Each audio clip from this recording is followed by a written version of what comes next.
Okay, so should be back in the game, I hope.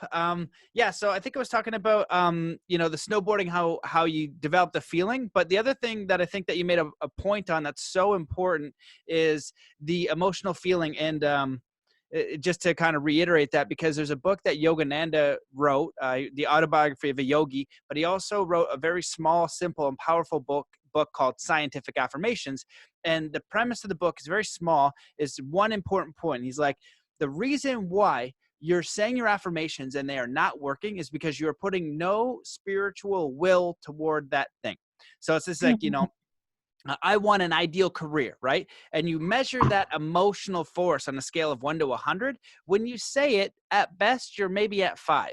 Most people say it at like 3 out of 100. Maybe if you're pretty good, you're doing it at like 15 out of 100, maybe even 20. Some people who manifest really well are good at amping up that energy, but the emotional energy, the spiritual will is paramount in getting the ideal job, the ideal mate, finding your career, whatever the case, getting healthy, whatever the case may be. And so the example that I use is, just imagine a mother goes up to a car that's been flipped over and their son or daughter is in there and they're like 1 to 3 years old, just these babies. They're not going to think about how much they squat, how in shape they are. If they can move the car, they're going to go over there and they're going to move that thing. And there's many recorded cases of this happening. And that is because they looked at that and they used every ounce of their entire being to move that thing. They were so emotionally driven about what was happening that there was no two ways about it. So what if you had these affirmations or these goals, and then you use that, right? And you scaled it up to a minimum 80.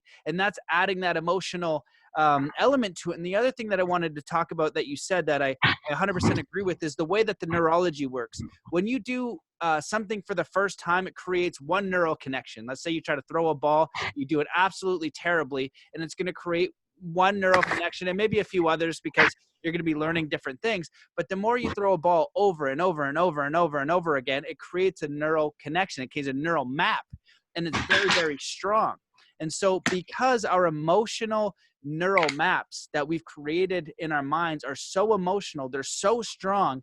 And I forget how you put it, but it's basically like a slide. So you're going down the street, somebody says something, and that's what's going to connect to that neural map of not good enough because it's so big and large, right? And it's going to look for any reason to fire that off because it's so massive in the brain. And what we know now through neuroplasticity, visualization, and things like that is if we begin to reset, like nip it in the butt, focus on what we want instead, feeling worthy, good enough, and whole and complete through our breath and breathing. It affects our neurology. What happens is what's called neural pruning. So that map begins to shrink and the map you prefer begins to build. And that is bringing consciousness and awareness to how you operate in the world, how you feel about things, and how you navigate life. And that changes the entire way you experience life and what you get in your results and how you feel. And then eventually you get to that point where it's not so much about the outer world because your inner world is so solid, the outer world begins to match that. And you have to do it in the inner world before you get it to the outer world. That's exactly. Absolutely. So you pick it up from here. Well, okay. If you want me to start over with I moved because that sun was just wonky too. You guys, those of you who are enduring this, like, I hope you're getting value because we're all over the place here. Matt's coming and going. I'm moving around. And anyway, but the value, I love this conversation. So we'll just do it for you and I. But let's just move into how this shows up. What are the things I refer to as monster tracks in the book? Because it's those behaviors and reactions that you find yourself doing, those triggers that get you. That show you there's a lie. I talked about, so shame is the number one monster track. And I believe shame is what we felt when we were little, that feeling that made us feel like we're not okay. I think flight was the feeling that came first from the amygdala, like hide, get away, don't let them see, don't let them know that you're not good enough, right?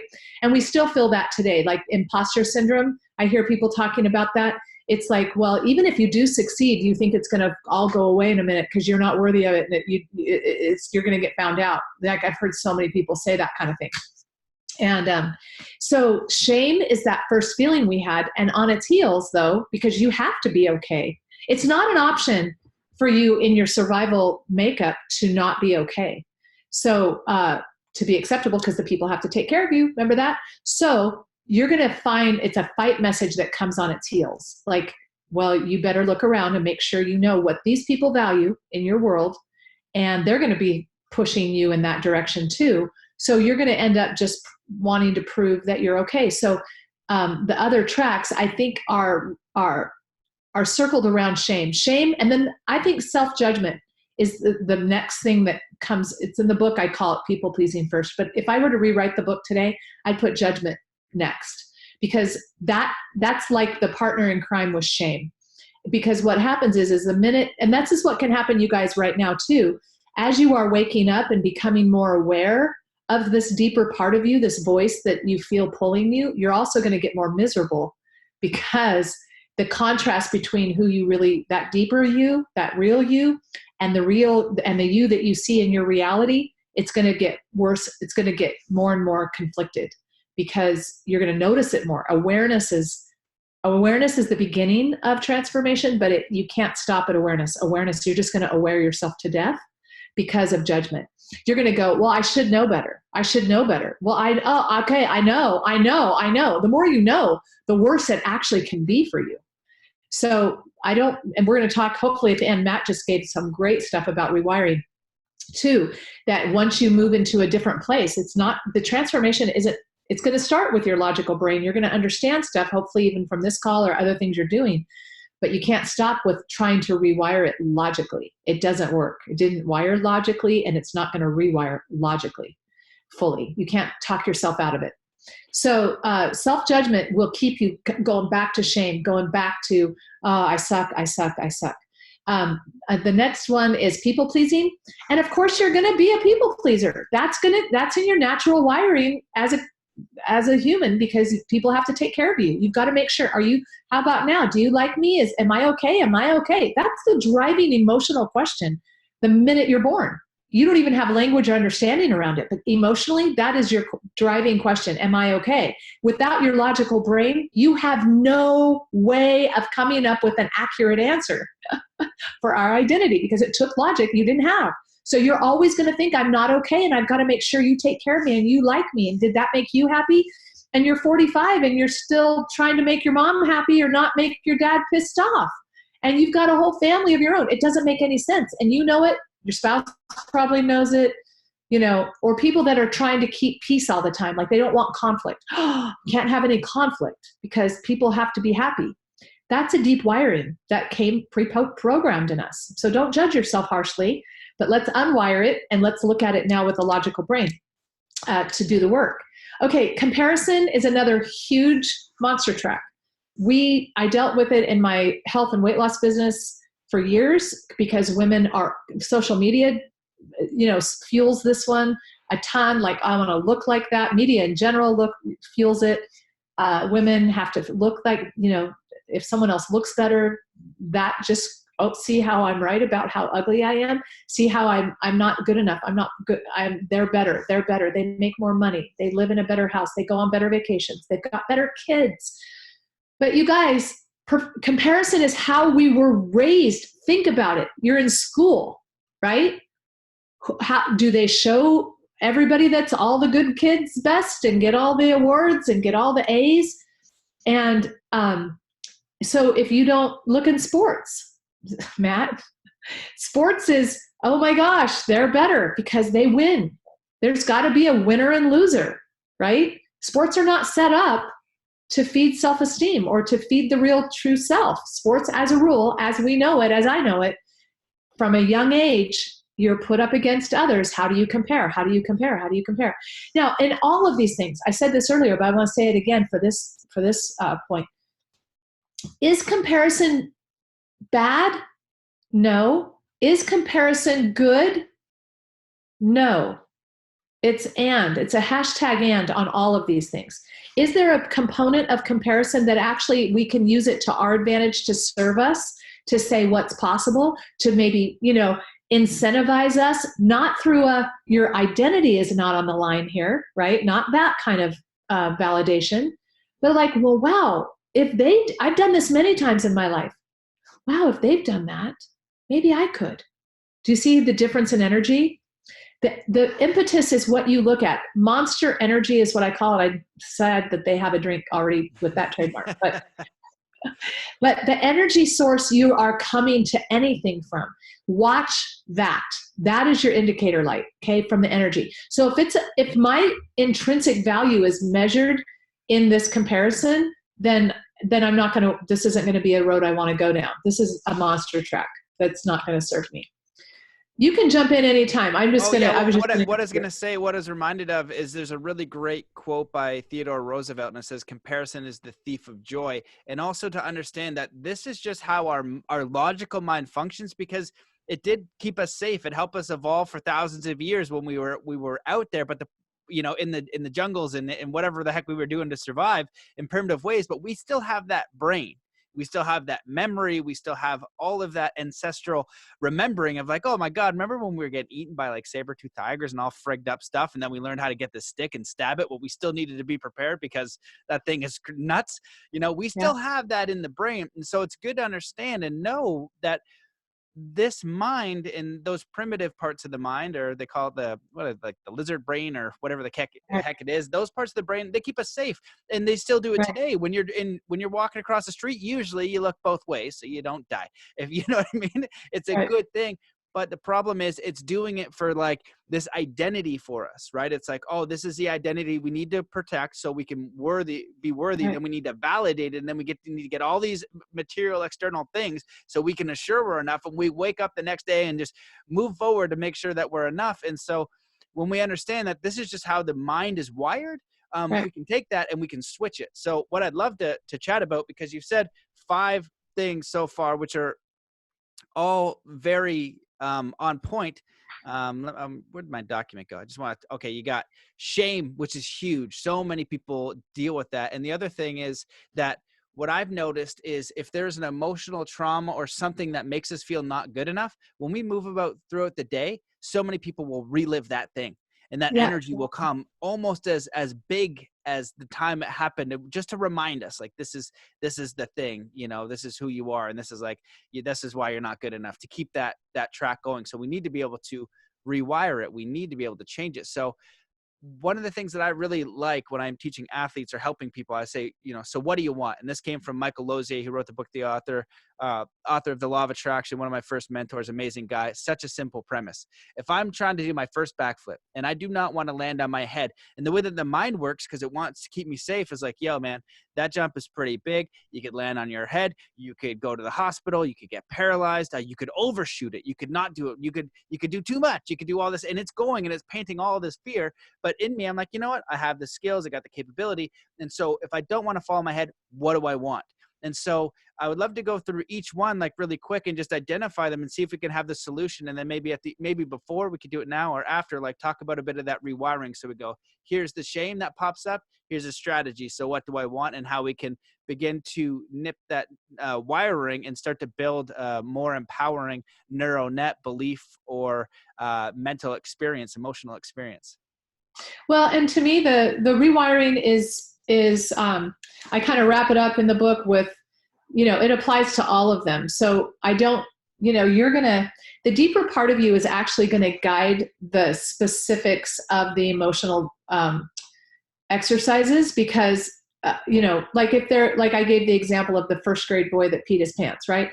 Like if that has still haunted you, like I've dealt with people who it's like as real as when something happened 30 years ago. And when they revisit that, it's like right now. Your subconscious is not linear. There's no time.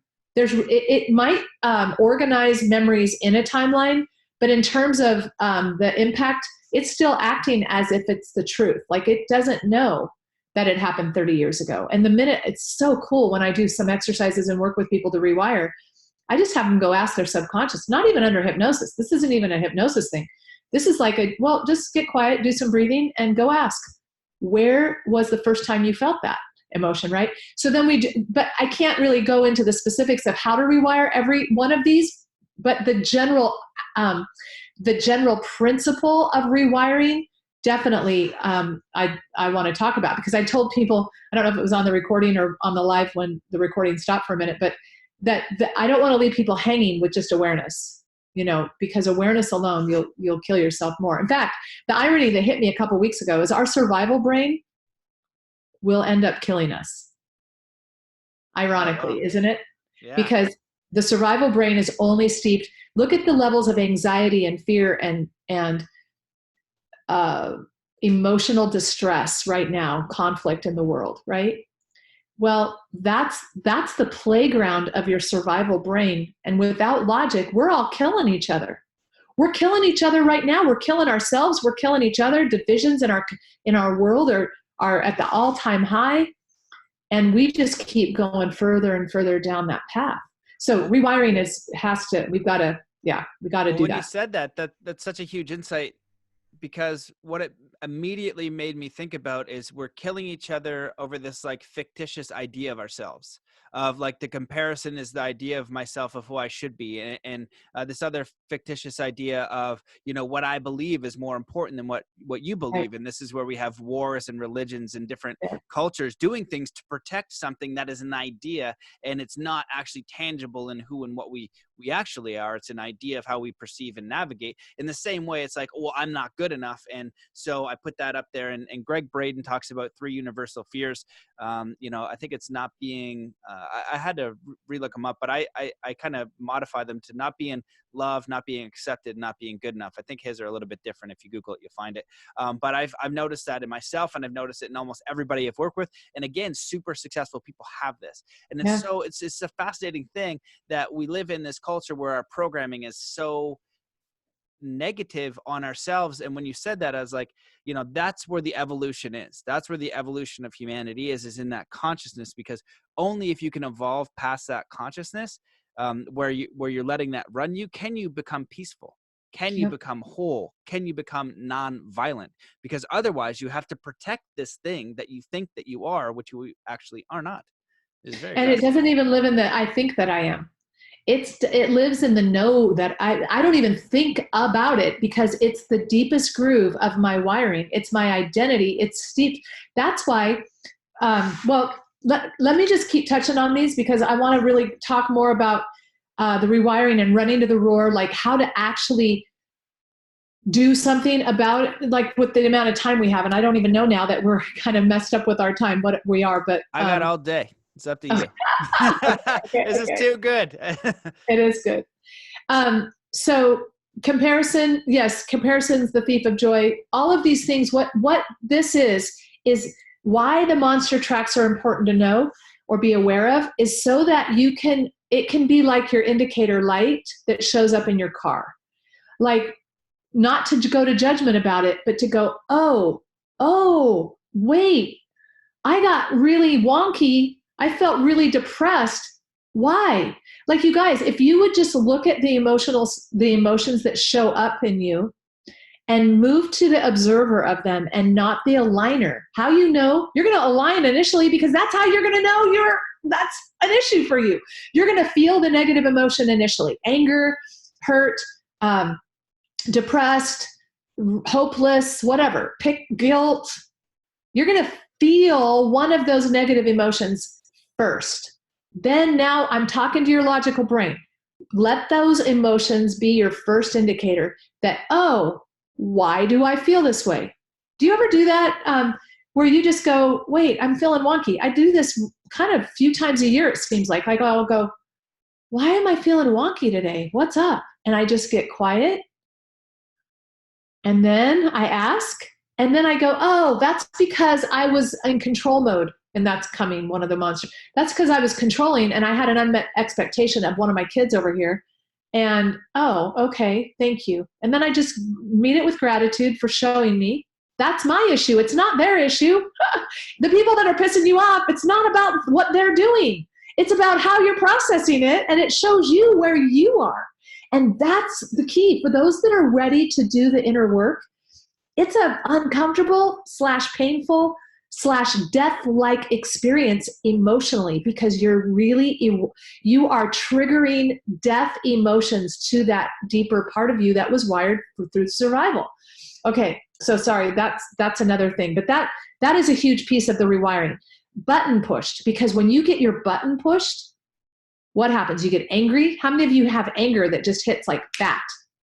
Okay, there's no judgment about it. Well, I mean, I don't even care how bad you react when you're angry. I'm still not going to approach it with judgment, nor do I recommend you do. If you approach any of these monster tracks with judgment, guess what it actually does? It exacerbates the actual thing to begin with. The thing wasn't as bad on its own until judgment kicked in. The thing is never as bad as what happens if you meet it with judgment. So like in my health and weight loss world, like, right? Oh, I'm doing really well. I've lost 30 pounds, in a month or whatever. And I've stayed true to my program. I'm on my diet. What happens when you eat the cookie? If you just eat the cookie and kind of go to an emotional neutral position or an emotional denial actually about it, you don't even revisit it on an emotional energy level at all, you're fine. But do we do that? Nope. We go, oh crap, why did I do that? I ate the cookie. Oh, it's so bad.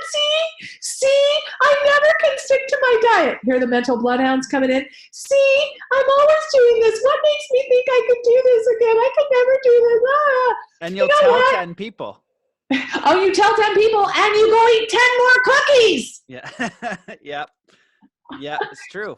Because why not? I'm already bad. I'm already off. I'm off. And that example too, it's important to understand, like when you talked about the fingerprint, because the way that I live is very healthy. Not everything I do, you know what I mean? But as far as like fitness goes, I have a pretty good fitness practice. I wouldn't give a crap. I'd eat the cookie and I wouldn't judge myself because I don't have an issue with it. But something I do have an issue with, I'd be like, oh my goodness, you know what I mean? And then my mind would trigger and turn on and tell me why I'm not good enough. And it reminds me of what people are referring to as shadow work now. And I feel like people in general, when I hear it, some people, I feel like it makes sense. And sometimes I'm like, it sounds like it's general fluff and you don't understand it and I don't understand it. And there's no like tangible thing. What I'm hearing and the way that you shared, I feel like is powerful shadow work. And when I think about it, it's all the stuff in you that isn't perfect. It isn't the ideal Matt. I was supposed to wake up at 6 today, but I woke up at 8:30. And then, because of that, then I get up and I judge because I'm not that perfect guy who's Jocko Willink getting up at 4:30 a.m., swinging some kettlebells, right? I'm doing okay and I can do better. But when I add in the judgment of myself, of not being this ideal, perfect picture for the girls, it's like skinny Photoshop perfection look, you know what I mean? Smelling wonderful all the time. For me, whatever that ideal is, and because I'm not hitting it, then I'm not enough. And there's always this gap to being enough. Yep. And then all of those monsters come in, and they do their thing to make sure that I stay in that way. So I just want to share that because it's very important. Yeah. And you never will get there from there. You will never get to enough from there. You can never make enough money. You can never be fit enough, never be healthy enough, never be rich enough, never be perfect enough, never be smart enough. You will never be. And that's the cause of our suffering in this world. Like we keep striving for something, we're looking for love in all the wrong places. You're not going to find it externally. And you're not going to find it cerebrally, by the way. Like you can't talk yourself into, you can't only use that. That's a piece of it. So, but watch and see what pushes your button. Right now, Matt, we're in an offended, a button ready to be pushed world. Like, watch what, I've got my kids saying, Mom, you can't say that. Okay. Did I Mom, or people are saying, you can't call it that, or you can't. Now, is it good? Yes. Is it bad? Yes. Do you see what I'm saying? There's all, but and I talk about a great example in my book about this. Actually, I'm not going to reiterate it here, but the point of it is offense is always taken. Even if it's meant. Like someone could be really angry and their button pushed towards me. So does that mean what? I don't have to. If you get a button pushed, whether it's an offense that you've been offended by or you get angry about, go look. Because my principle that I'm pointing out here is that there's a wound you're protecting. with that button. People are getting too close, or you just need to be right, or you're worried about somebody knowing something you don't want them to know about you, and there was an inference or an eye roll. Like, it can be all kinds of stuff, right? That just says, oh, no, this is not okay. So button pushed, all or nothing. And you have to really, goes back to that. The most dangerous part of the truth is the untruth that it's wrapped in. Because the most dangerous part of the untruth is the truth that's threaded through it. So a lie, the most powerful lie, has some truth threaded in it. And the most powerful truth is going to have trappings attached many times of things that aren't really in that truth itself. You see it in religion. You see it in political world, like the all or nothing. If you're this, then you're an idiot. If you're a Democrat, you're a blah, blah, blah. If you're a Republican, you're in Canada. You might not, but you understand American politics enough. I'm sure you have it in Canada, but it's all over the world. It's like the minute I label anything, I will only see that. The mental bloodhounds, remember? So the minute I say or label something as all something, there might have been a thread of truth that I did resonate. Even in I talk about, kind of looking at a Republican and a Democrat conversation. And if we all sat down without our survival brain triggered, if we all sat down, we would probably go, oh, well, that's what I think too. Oh, well, I see that point. I see the need for that. But we can't ever come reason together. Stephen Covey talks about seek first to understand, then to be understood. Because once you're coming from that calm, not needing to be right, not your ego and identity threatened at the survival level, which is what most of us run on most of the time, if you can let that down and come at it differently, I may not still end up fully agree with you, but who cares? I don't have to agree with everything that you're doing or anyone else is doing, and I understand why you're doing it now. Everyone, I don't know. All or nothing, watch it. I see it in the health world all the time. Because about the cookie, remember? Well, I've already had one cookie, so I'm off. I'm already off. So I'm going to go eat everything tonight. That's all or nothing thinking. Yeah. Well, those are all fantastic points. And what you're sharing is what I learned through hypnosis. So I was, my teens, I still do. I study anything on mind, power, psychology, personal development. Hypnosis came up. I studied the crap out of hypnosis. And one of the things is you can use it to persuade, but it's also important to know when you're being persuaded. So one of the things you're saying is called a complicated equal. This equals that. I've eaten the cookie, so I'm fat. You know what I mean? I've gone to McDonald's, so I'm worthless. Or I don't have a college education, so I'm not smart enough. It's a complicated equal. You say one thing that equals another thing that doesn't really equal that. And there's another way that you do it in hypnosis. You state a fact, and then you give a command. So it could say, you're American, so clearly you're interested in politics. Or I'm a Canadian, obviously you love and are interested in hockey. It doesn't make any sense. But if you take that fact and then you use a word clearly, suddenly, obviously, an LY word, then it becomes way more persuasive because you said something that's true.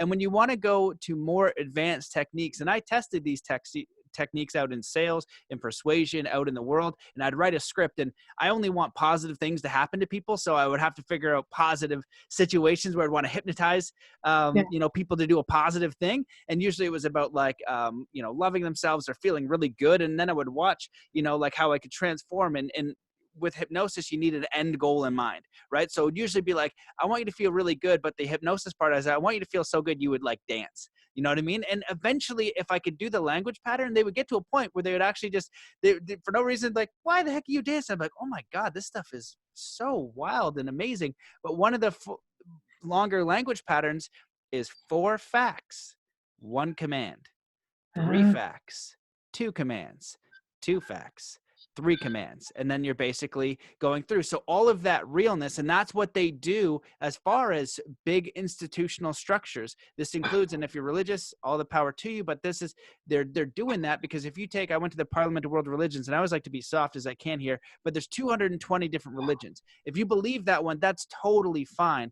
but there is a process in a way that you can get people to do certain things. Scientology uses this to a T. They give you a personality assessment, your auditory, digital, kinesthetic, auditory, digital. I took it, and then they're like, this is you. I was like, yeah, this is an NLP test. I've done one of these before. And then they start to upgrade. So these psychological tactics are what they use because that's what makes sense, right? Mm-hmm. But it's not all the time a full understanding.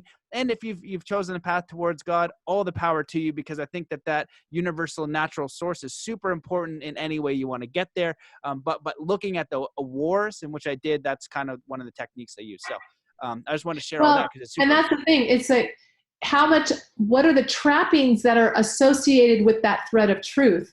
And you've swallowed the whole thing, right? Like, yes. You think, and the truth of everything is what draws us to it.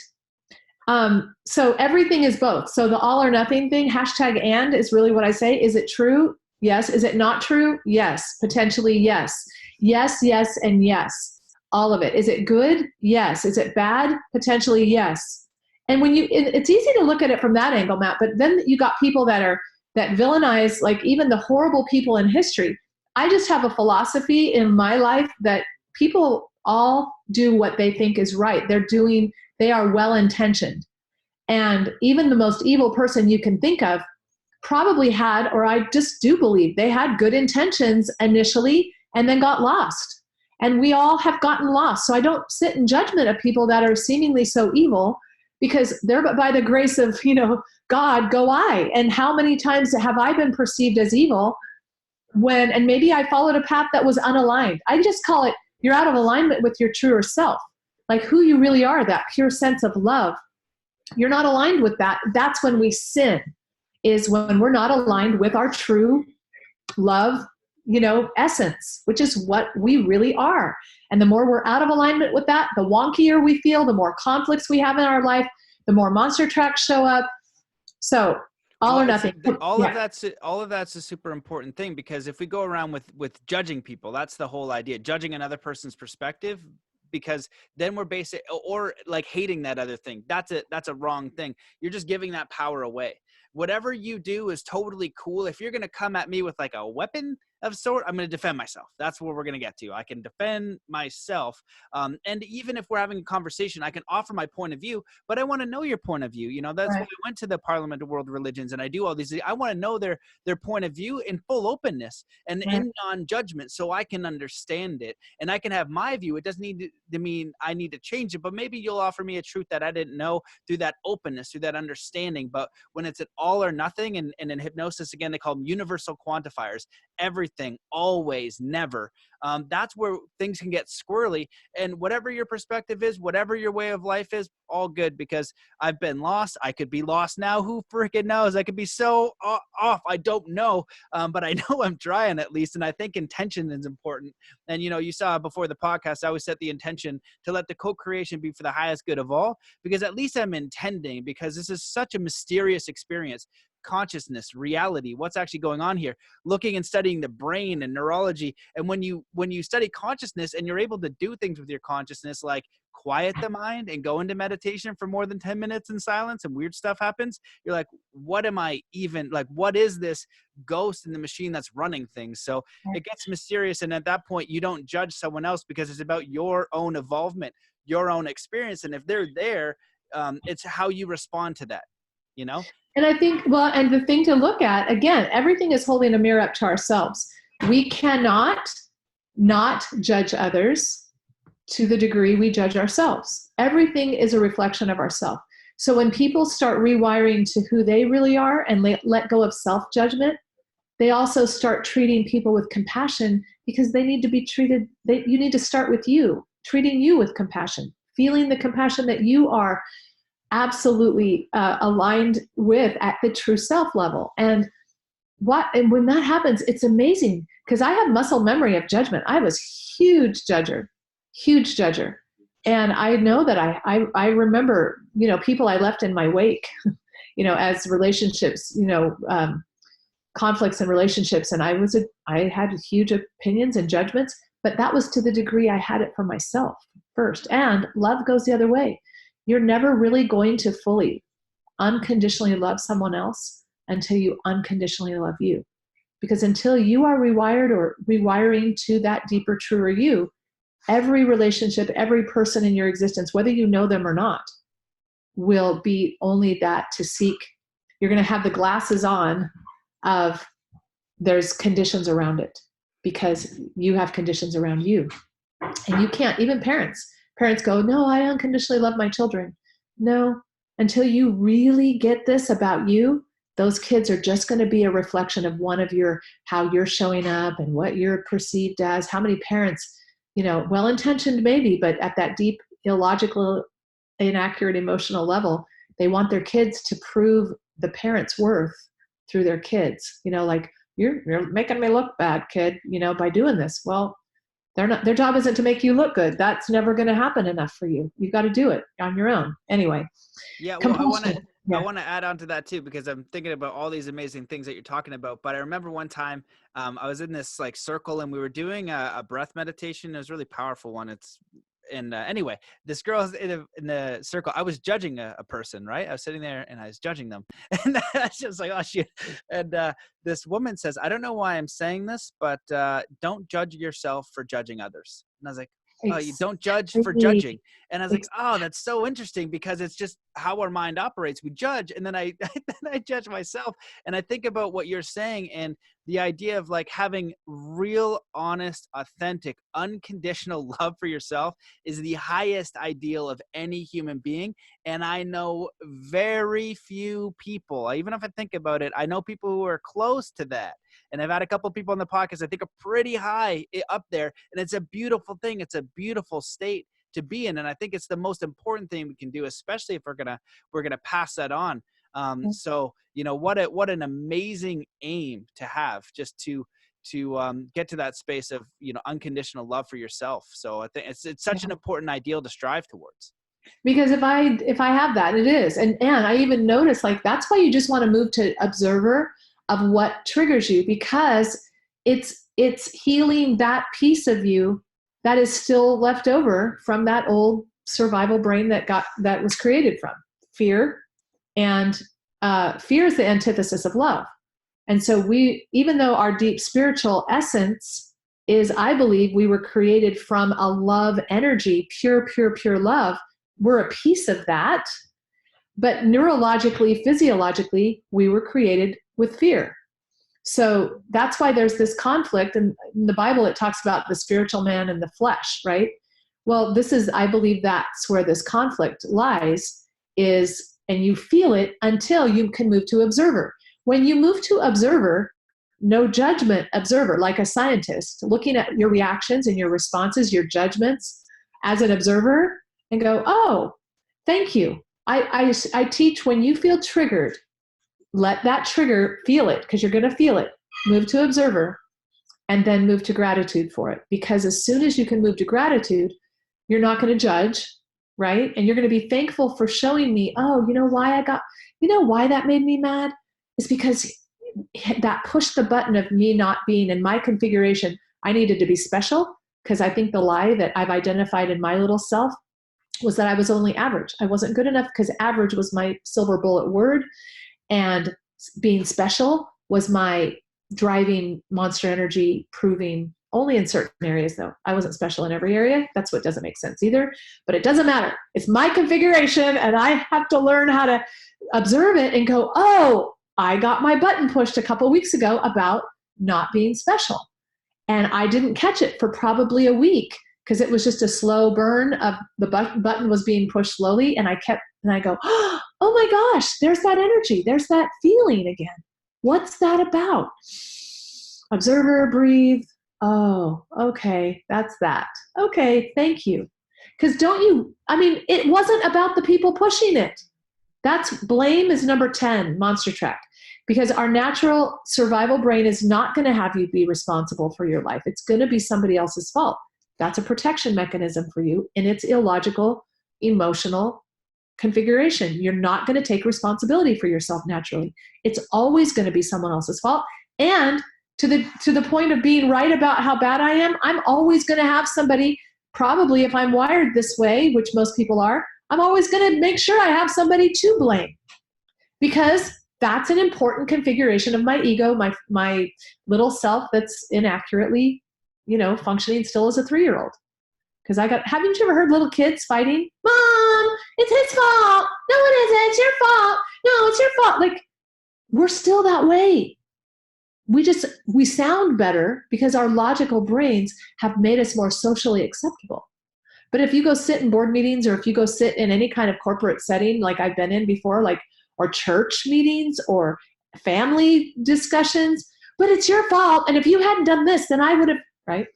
That's a huge monster truck. Yeah. And even having accountability for our feelings, everything, when we have so many discussions on the podcast about enlightenment or awakening, and people have an awakening experience. And I always think about, like, what is the thing that is like, you had this mindset or belief or characteristic before and after. And one of the points for sure is accountability of everything. Every single thing, how you feel, how you think, your relationships, because even if someone says, hey, Matt, you're a bearded loser, I still take accountability for how I feel, because if I don't feel like I'm a bearded loser, it's not going to hurt my feelings. I give an example. I had the old Learn to Snowboard website, and the videos are still up. And somebody recently commented it, because I get the things more in the winter, and it says, it's no style. I did a backflip. I did a front flip. I did a 720. I did very hard moves, right? But my style is a little bit mechanical. I wish I had better style. I do. If you said that back to me in the day when I was snowboarding, I'd be like, F you, man, you get over here, come through that YouTube, say it to my face, and I'll show you how good I am at boxing. It's so upsetting. But because I'm past that at this point now, it didn't hurt at all. You know what I mean? So at that point, if I accepted the accountability of how I felt, it's like, oh man, that really hurts. Like, what in me is not feeling good enough about my snowboarding? Is it because I need to be more worthy? What is that awareness? And if you bring up that awareness, you're going to have more information. And like you just said about yours, that one took a week.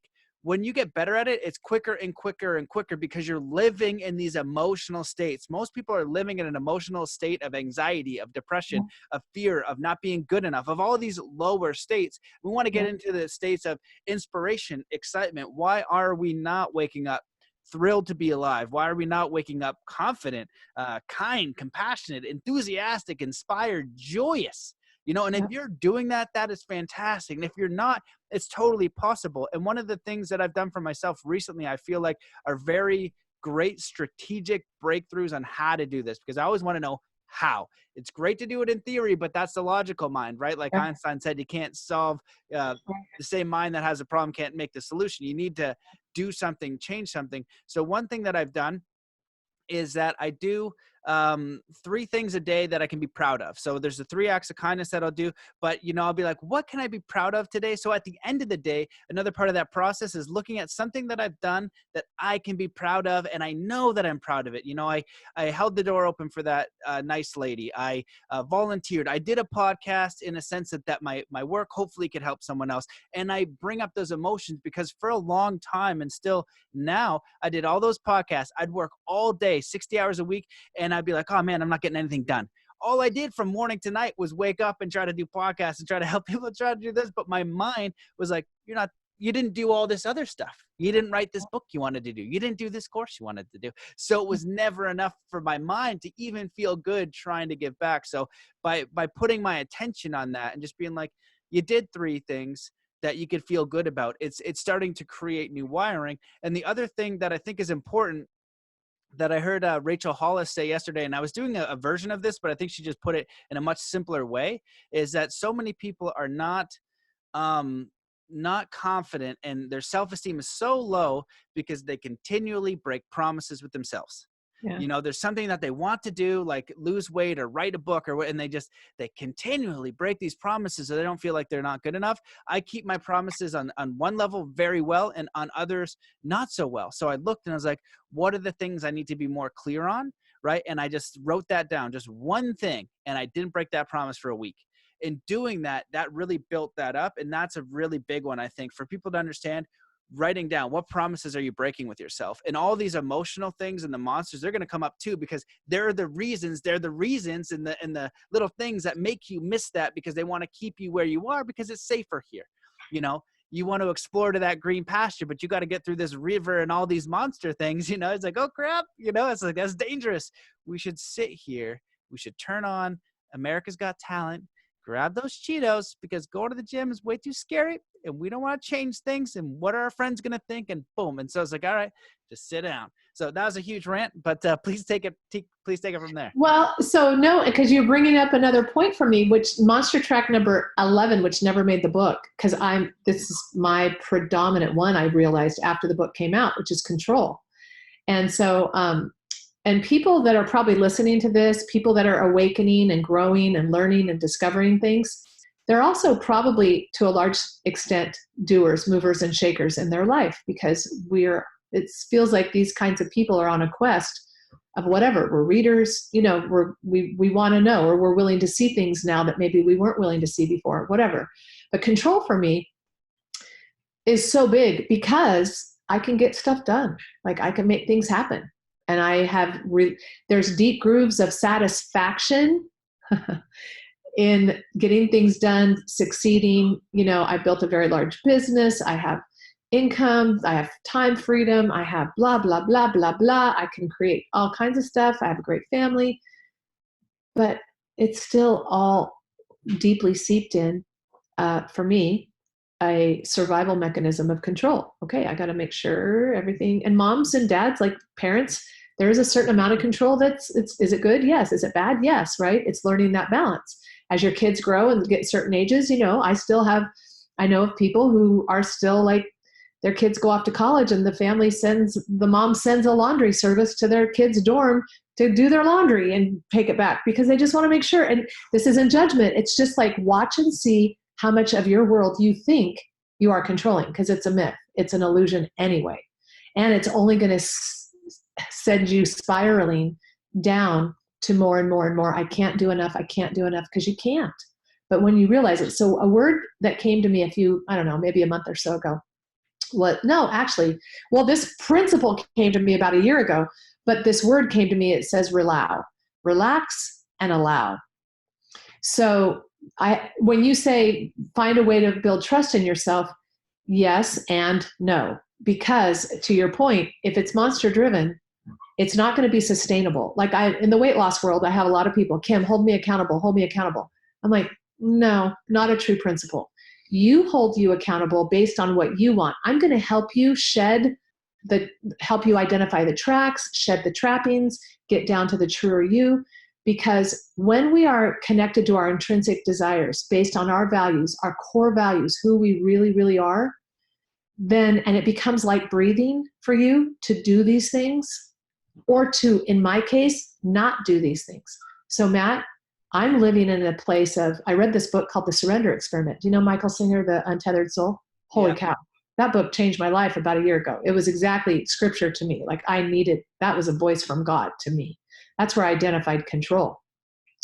To allow and surrender and not do something and not have everything all planned out. Like I've got a whole new program I'm launched October 1st, and there's a beta group growing right now. And for me to not have it all figured out, me show up and alive in this group and go, well, you guys, we're co-creating this. What's up? I'm watching. I'm on a need to know basis. I've fought the urge to drive it, fought the urge to make it happen.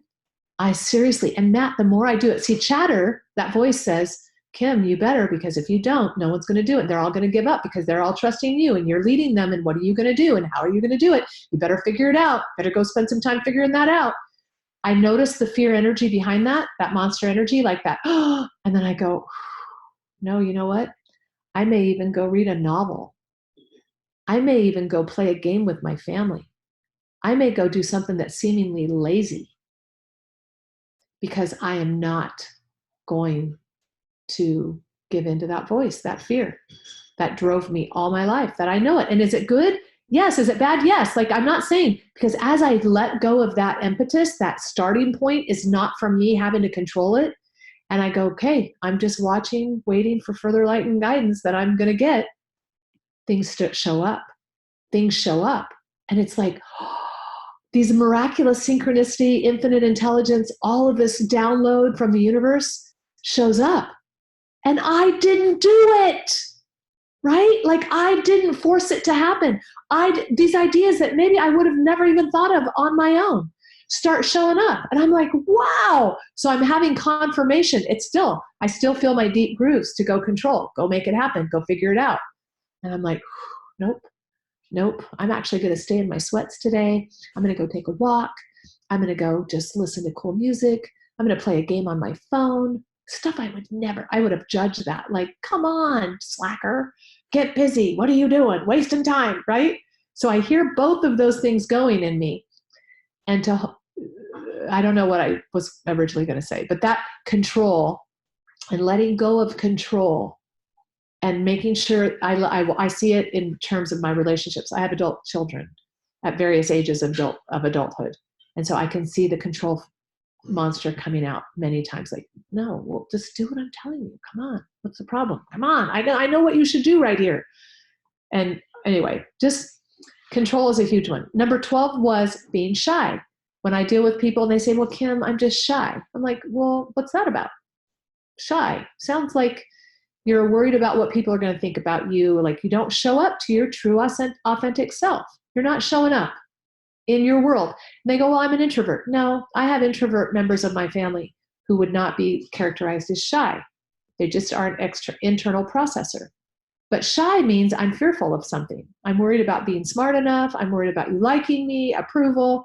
Shy. Watch for the shy monster, because I really believe that it is a monster.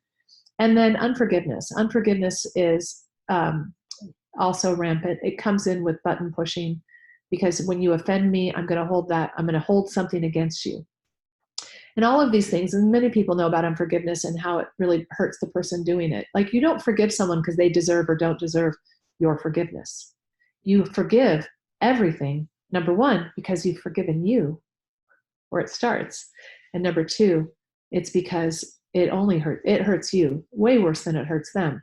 And so to let that go and to meet that wound with compassion, and it's kind of like, hurt people in a way, right? That phrase, I love that phrase. And Jesus, even that example of on the cross when he says, forgive them because they don't know what they're doing. It's not about me. It's about you. I'm sorry. I'm sorry that you're this angry. I'm sorry that you felt you needed to say that hurtful thing to me or do that hurtful thing to me. In a lot of rewiring work, you're going to go back and do a lot of forgiveness for parents, because even if they seemed evil, they, in their way, did what they thought at the time was the best thing. And you can't control that now. You can go back and forgive it and rewire. So rewiring is a process, an emotional. It can start logically, because that's who's going to decide if I'm going to go do this work or not, is going to be your logical brain. And the only way your logical brain is ever going to arrive at the decision of doing the rewiring work is if, I don't know, I hate to make a blanket statement here. Most of the time it's because of the pain you're in. The pain you're in and it needs to be greater than this pain of facing this monster under the bed.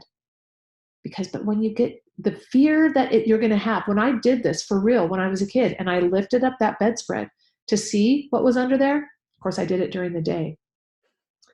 At first, it's like, wait, probably my mom was with me, because I knew there was one. It wasn't in a belief or a thought. It was knowledge at the deepest level of me. I knew there was something under my bed when I was like 6. And so that's what I'm talking about here. These things are so deep in us. They are our identity. They have for the good, bad, and the ugly, they have formed us. And when you approach that with any kind of question or inquiry, it's going to feel like you're going to die. And there's 3 distinctions I talk about. Running to the roar is run to it. Like, just go. Do your taxes. Get them done. Because once you get that done, you're going to feel so much better, right? Like, do the thing that you think is going to be really hard if you can. Just go do it. Don't think about it. I love the 5-second rule, Mel Robbins too. Don't even think about it. If you take more than 5 seconds, you'll be talked out of it. Just run. Go do it. But if you can't, there's a sneak up on the roar option, which I use in several areas of my life. Cleaning my kitchen, cleaning anything, cleaning out a closet. If I just sneak up on it, if it seems so overwhelming, I can't deal with it, then I just go, you know what? All I'm going to do is this. I'm just going to put my shoes on to go out and run or walk. I'm not going to go walk. I'm just going to get dressed for it, but I'm not going to do it probably. It's okay. And I get dressed, put my shoes on. You know what? I'm just going to go to the end of the block and come right back. That's seriously all I'm going to do. And I go do that. I get to the end of the block. What do? Sometimes I come back to prove myself right, that that's all I'm going to do. And that's okay, because I'm not going to judge. And then I go, well, you know what? This is okay. I could go to the end of that block, right? Like I sneak up on it and I don't trigger huge resistance. Resistance is what you don't want to trigger. That's the monster feeling. And you're just arguing with yourself anyway. It's like I'm going, who am I talking to in here? But it's the other part of me. And then resting to the roar. And that's the description I'm giving to you right now, is I rest because that is, for me, in many instances, harder than running or sneaking up. Like it's doing some deep, deep work for me to rest. And when I do that with trust as my ultimate thing, that I'm not in control of my life anyway. Like, honestly, I'm not. I'm not in control. And I don't want to be, because when I'm in control, I have to figure stuff out that I'm not good at. The universe is much better at figuring it out. Why don't I just consider the lilies, the scripture says, consider the lilies. They don't toil, they don't worry. They just be. They just be. And as you just be and learn how to rewire to just being and knowing that your being is unconditionally valuable and loved and worthy and perfect as you are, because you be, because you live, because you breathe, you never needed to do anything.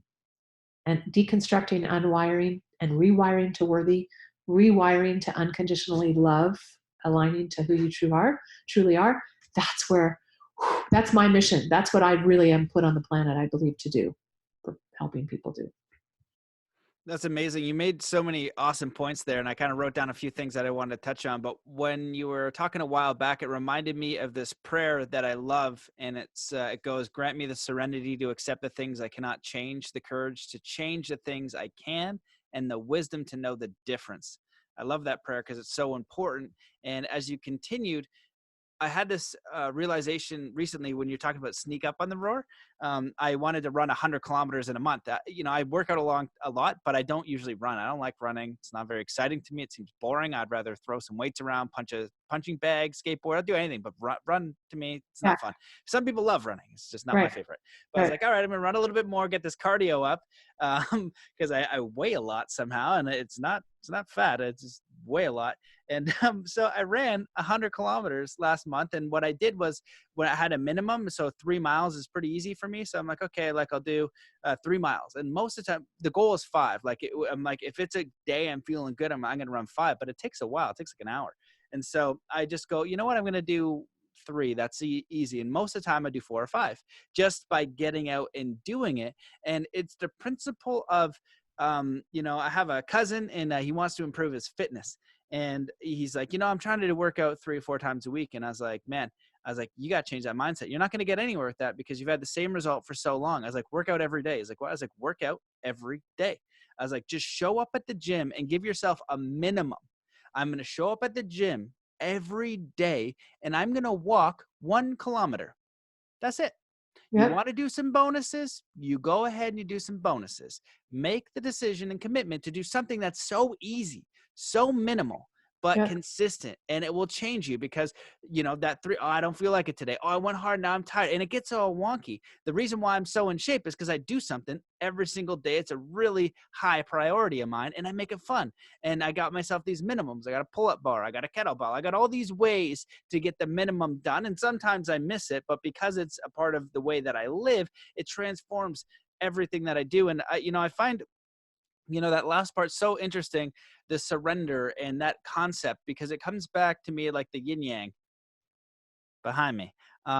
This allowing, and I've seen people do it really great, and I don't have a full understanding of it I get the ideas, and because I know that we need to put effort. And in martial arts, it's like, okay, you want to break stone with your hand, which I've seen masters do, which is pretty nuts.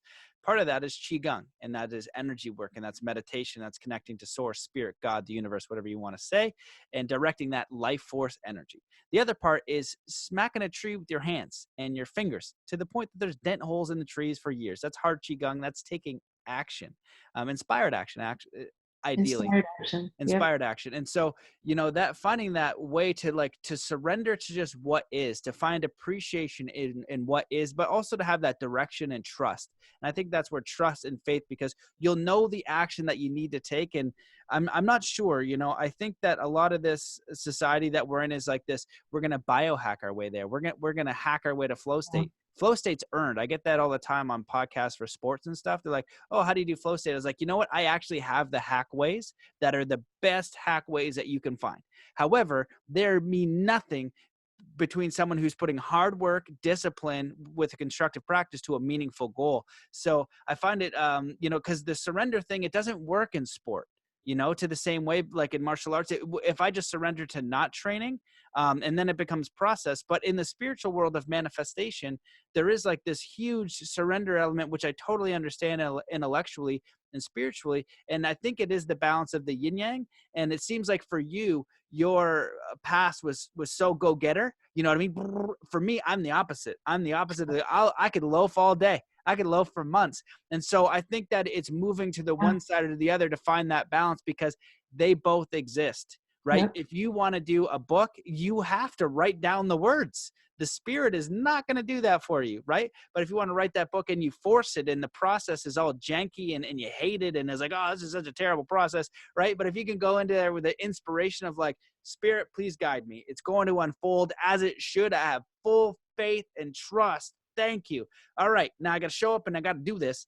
Can I do it from a place of joy? Right. So I think we teeter back and forth, and, I'm curious where you are in it with it, because because of just the athletic thing, I know the dedication and all the work that goes behind, but I think it's the idea of like, you're also surrendering to the outcome, right? When I show up to do a podcast, maybe one person watches it, maybe 100, maybe 10,000. I don't know, but I'm inspired enough in the idea of what I think that I'm doing, that it can help others, that I show up and give it my best at that time. And so that's the surrender. I have to do it. And what I've noticed too, recently, was that when we're talking about those things that we're afraid of, I have done so many podcasts and have made the most amount of progress in podcasting because one thing, I'm not worried about the content that's produced.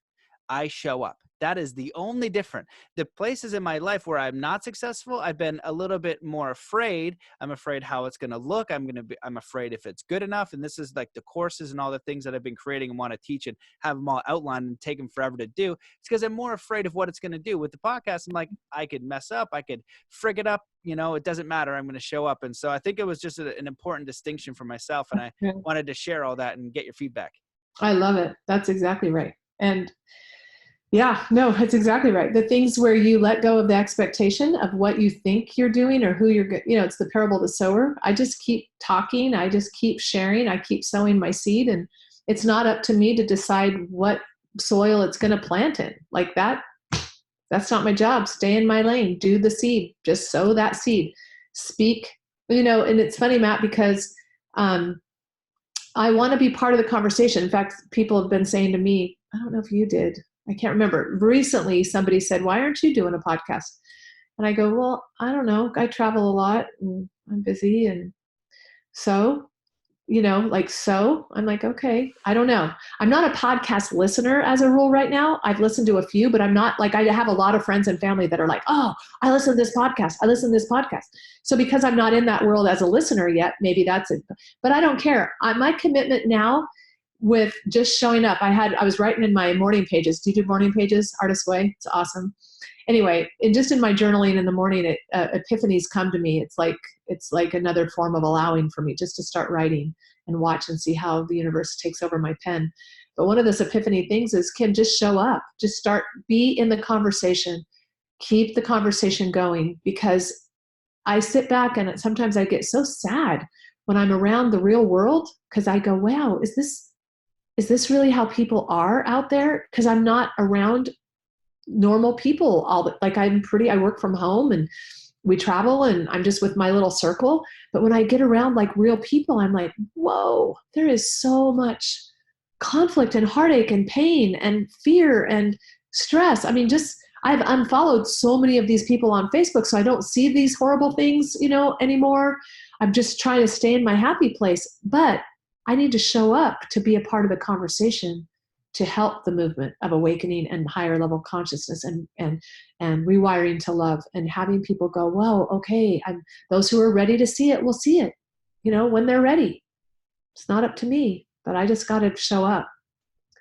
So I love that your podcast, that was another confirmation for me. Like, yeah, you know what? I need to do that. Figure that out.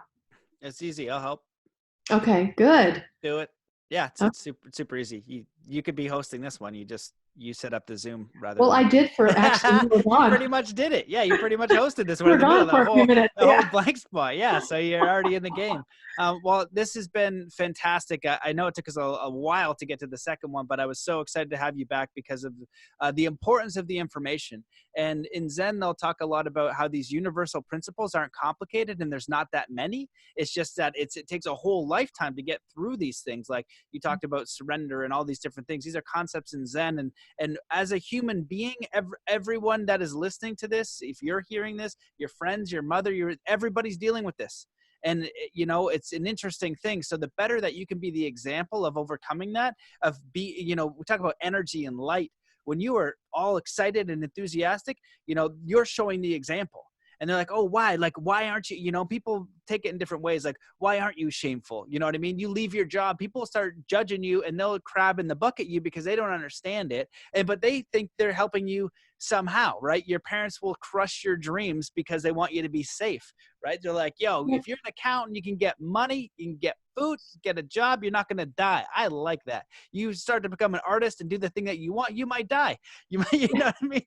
And so, they do it out of love, but it's just part of that process. And so these are such important concepts, and we can only do our best to get better at them and bringing awareness to them and tools to transform our neurology. And the good news is that it is absolutely changeable. Anything in yourself that you don't like, anything you feel awful about, anything that you're fearful of, anything that you want to do and create, you can absolutely do. You have that right here. You have God, spirit, the universe, all of that within you, but it doesn't happen immediately. It happens over time, and just be easy on yourself. But you can change the way you think, the way you feel, your circumstances in life, and everything around it with simple tools and simple understanding. It just takes a little bit of work. So thank you so much for coming on. Feel free to add on to that. And anything that you wish that I had asked, anything that you want to share before we close.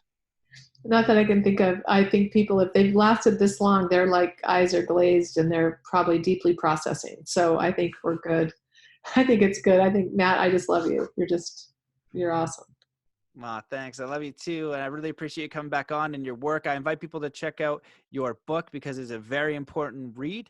And where can people just find you? Is it kimfiske.com? Yeah, kimfiske.com. And I think I bought it with the E and the not E after the end of Fiske. Some people don't put Fiske on there. So the URL should work either way. The book is on Amazon, Monster Under the Bed, Uncovering the Lie, or just Monster Under the Bed, Fiske. You should find it. It's on Audible, Kindle, print. There's also, for those of you who this might spark, and this is the first time I'm even saying it publicly. I don't know how many people are watching or would be interested, but this beta program I've talked about, I'm not really publicizing it out yet too much because we're still in the throes of actually developing it, but it's good. It's really good. It's called Ignite Vision. So www.ignitevision.be.